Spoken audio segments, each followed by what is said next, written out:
গফরগাঁও আসনে বিএনপির প্রার্থীর সমর্থক ও বিদ্রোহী প্রার্থীর সমর্থকদের মধ্যে সংঘর্ষ ও গুলির ঘটনা ঘটেছে।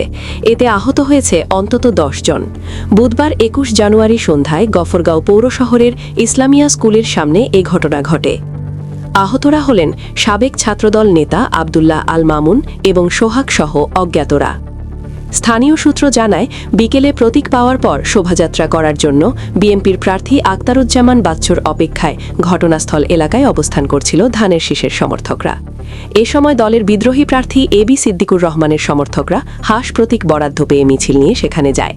এতে দুপক্ষ মুখোমুখি হয়ে পড়লে উত্তেজনার এক পর্যায়ে সংঘর্ষের সৃষ্টি হয়।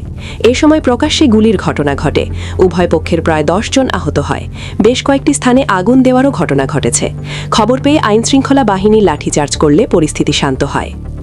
বিএনপির প্রার্থী আক্তারুজ্জামান বাচ্চু বলেন, আমার দলের নেতাকর্মীদের ওপর প্রকাশ্যে গুলি করে উদ্দেশ্যমূলকভাবে হামলা করা হয়েছে।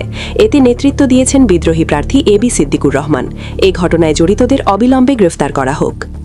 বিদ্রোহী আবু বকর সিদ্দিকুর রহমান অর্থাৎ এবি সিদ্দিক বলেন, প্রতীক পাওয়ার আমার ১০,০০০ সমর্থক মিছিল করেছে। আমি গাড়িতে ছিলাম, আমরা কারোর উপর হামলা করিনি।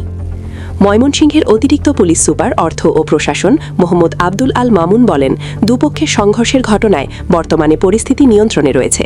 তদন্ত করে ঘটনার সঙ্গে জড়িতদের বিরুদ্ধে ব্যবস্থা নেওয়া হবে।